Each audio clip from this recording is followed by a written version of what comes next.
Man found guilty in India doctor rape and murder case. In a case that shocked the nation and reignited debates about women's safety in India, a man has been found guilty of the brutal rape and murder of a young female doctor. The horrific crime, which occurred in late 2019, sparked widespread outrage and protests across the country, leading to demands for justice and stronger measures to combat gender-based violence. The verdict, delivered by a special fast-track court, comes after years of legal proceedings. The court held the accused accountable for the inhumane crime, marking a significant moment in a case that had become a rallying cry for women's rights advocates. Welcome to Impressive Updates, your go-to destination for exploring the most provocative and thought-provoking topics of our time. Here, we dive deep into the stories that ignite debates, challenge conventional thinking, and uncover the truths often hidden beneath the surface. From controversial headlines to polarizing perspectives, we're here to spark conversations that matter and give you the insights you need to see the world in a new light. Don't forget to subscribe and hit the like button to stay updated on our latest deep dives into the stories that shape our world. Get ready to question, explore, and engage like never before. The crime that shook the nation. The 26-year-old victim, a veterinary doctor from Hyderabad, was abducted, raped, and murdered on the night of November 27, 2019. According to reports, her vehicle had a flat tire near a toll plaza, where she was approached by a group of men who offered to help. Instead of assistance, they lured her into a trap, subjected her to sexual assault, and later burned her body in an attempt to cover up their crime. The heinous nature of the attack sparked nationwide protests, with thousands taking to the streets demanding swift justice. Social media campaigns under hashtags like #JusticeForDisha, a pseudonym given to protect the victim's identity, amplified the public's outrage. Many saw the crime as a stark reminder of the systemic failures to protect women in the country. The legal proceedings. The case was fast-tracked in response to public demand for swift justice. Police had initially arrested 4 suspects linked to the crime. However, in a controversial turn of events, the accused were killed in a police encounter in December 2019, allegedly after they tried to attack officers during a crime scene reconstruction. The encounter divided public opinion, with some lauding the police for delivering instant justice, while others criticized the actions as extrajudicial killings. Nevertheless, the case continued in court against the remaining suspects and others allegedly connected to the crime. The guilty verdict. The court's recent ruling declared one of the accused guilty of the rape and murder, holding him responsible for his role in the crime. The judge emphasized the gravity of the offense, noting that it fell under the rarest of the rare category, warranting the harshest possible punishment. While sentencing is still awaited, the prosecution has argued for the death penalty, stating that the crime was premeditated, brutal, and indicative of a complete disregard for human dignity. Public and political reactions. The verdict has been met with mixed reactions. Victim advocacy groups and women's rights organizations have welcomed the decision as a step toward justice. However, many have pointed out that the case represents just one example of a systemic problem in India, where cases of rape and gender-based violence remain alarmingly high. High-profile leaders have also weighed in. Many political figures, activists, and celebrities have reiterated the need for stronger laws, better enforcement, and cultural shifts to address the root causes of gender violence. The broader issue of women's safety in India. The Hyderabad case is far from an isolated incident. Statistics reveal a grim reality. India recorded over 31,000 cases of rape in 2021, according to the National Crime Records Bureau and CRB. However, experts believe that many more cases go unreported due to fear, stigma, and mistrust in the justice system. The 2012 gang rape and murder of a medical student in Delhi, known as the Mpu&x case, led to sweeping legal reforms, including the establishment of fast-track courts for rape cases and harsher punishments for offenders. Yet, activists argue that implementation remains a significant challenge. Calls for change. While the recent verdict in the Hyderabad case offers a degree of closure to the victim's family and supporters, it underscores the broader and persistent issue of women's safety in India. Advocates and activists are clear.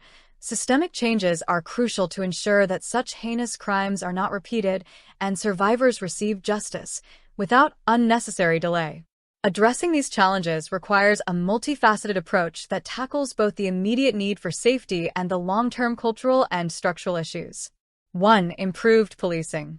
A recurring demand from activists is the need for police reforms to make law enforcement more effective and sensitive to crimes against women.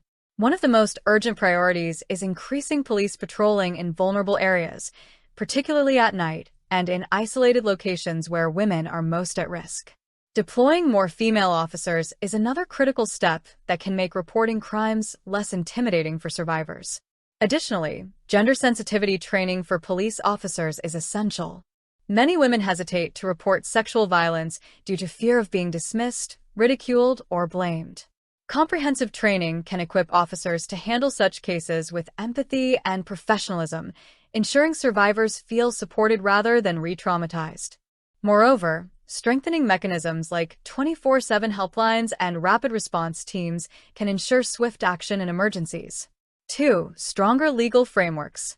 India has made significant strides in updating its legal framework to address crimes against women, but gaps remain in implementation and enforcement. Expediting trials through fast-track courts is a step in the right direction, but these courts often face resource constraints and are unable to process cases as quickly as intended. Advocates argue that fast-track courts must be adequately staffed and funded to ensure fair and timely trials. At the same time, stricter punishments for offenders must act as a deterrent, but they should be accompanied by better investigative processes to avoid wrongful convictions. Transparency and accountability in handling cases can further restore public confidence in the judiciary. 3. Education and awareness. A long-term solution to violence against women lies in changing societal attitudes. Gender-based violence is deeply rooted in patriarchal norms that perpetuate the idea of women as subordinate or responsible for maintaining honor. To dismantle these harmful beliefs, educational reforms are critical. Schools and colleges must incorporate gender sensitivity modules that teach boys and girls about equality, respect, and the concept of consent. Public awareness campaigns can also play a role in challenging victim-blaming narratives and encouraging bystanders to intervene when they witness harassment or abuse. Moreover, media and entertainment industries have a significant influence on shaping societal attitudes. Advocates are calling for responsible storytelling that avoids glorifying misogyny or normalizing violence against women. Instead, they encourage narratives that promote respect and gender equality. 4. Victim support systems. While improving legal and policing frameworks is critical, ensuring the well-being of survivors of sexual violence is equally important.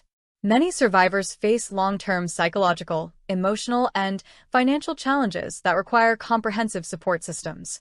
First and foremost, access to counseling and mental health resources is essential for survivors to recover from trauma. Government and non-governmental organizations must work together to establish more crisis centers and shelters where survivors can seek immediate assistance.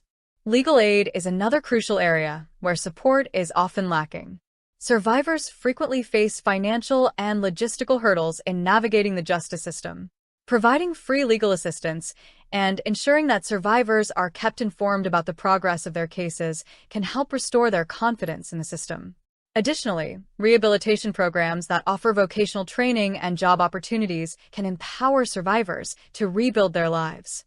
Creating an environment where survivors are not stigmatized but supported is key to breaking the cycle of silence and fear that often surrounds sexual violence. While the guilty verdict in the Hyderabad rape and murder case is a significant milestone, it also serves as a grim reminder of the deep-rooted issues that contribute to violence against women in India.